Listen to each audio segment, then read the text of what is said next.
Victor Wembanyama had the best career of his short NBA career against the Washington Wizards. He ended up dropping 50 points in this game on 18 of 29 shooting, 8 of 16 from the three-point line, and 6 of 9 from his free throws.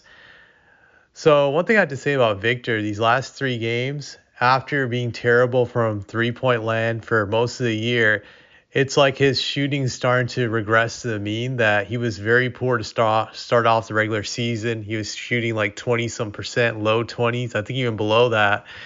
And the last three games, he's shot 20 for 37 from three-point range, which is 54%. So it's like his bad shooting for this young regular season is now being offset by his ridiculous shooting the last few games. It's kind of like he's bouncing back from the early struggles.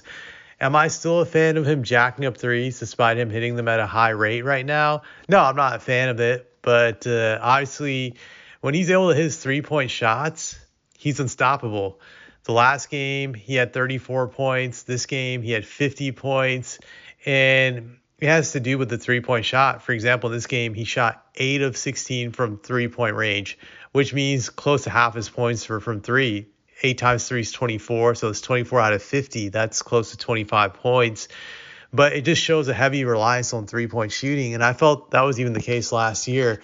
When his three-point shot is falling, then Victor becomes unstoppable because teams cannot guard his three-point shot simply due to his height. They can't reach it, so no one can ever block it, and he will always be able to pull up because you just can't defend him. There's no way to check him behind the three-point line or even the paint, but you see what I'm saying. So in return, when teams fear his three-point shooting, that opens up the driving lanes because they would prefer him to drive to the hole instead of giving 3 points.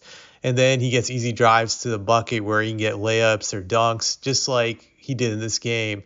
So it really opens up everything for him when that shot is falling. It's just that when he gets into a stretch where he's cold from three-point line, that's when his offense really falters and struggles, which is my concern because he's a very streaky player. So I hope he can keep this up. I really do. I hope his shots continue to fall. But we'll see. If he can be consistent like this, then he ends up being basically like a 7'3", 7'4" Kevin Durant type of player, which is unstoppable, which obviously would make him the best player in the league because how do you guard that? He would be able to get a shot anytime he wants to get it. So, yeah, I don't think anybody could defend that. Just it would be really impossible to guard just because you can't block his jump shot.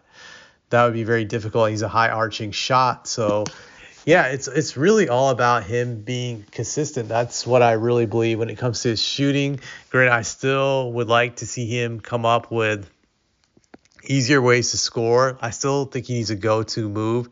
He doesn't have one yet, but I think in due time it will happen for sure. So we'll see how defenses adjust to him hitting that shot. It'll be interesting to see how they plan to, defend him, to see their adjustments, what they'll try next. But also, I just want to give Victor credit because he got tested on earlier this season with his struggles. He could have easily just fallen apart mentally and collapsed despite everything not going his way. There's a lot of young players that can get to them just when they're struggling, especially when there's great expectations for them and they can just give up mentally and check out. But Victor hasn't done this. If anything, he's shown in this young season that he's mentally tough. He is resilient. He's a fighter, and that's what you want to see. Just you want to also see how young guys bounce back for adversity, and the way Victor has bounced back so far from the last few weeks of struggling is pretty impressive. So that bodes well for the future, I would say, and it just shows that he has a lot of promise, and like everybody else is saying, the sky is the limit for him.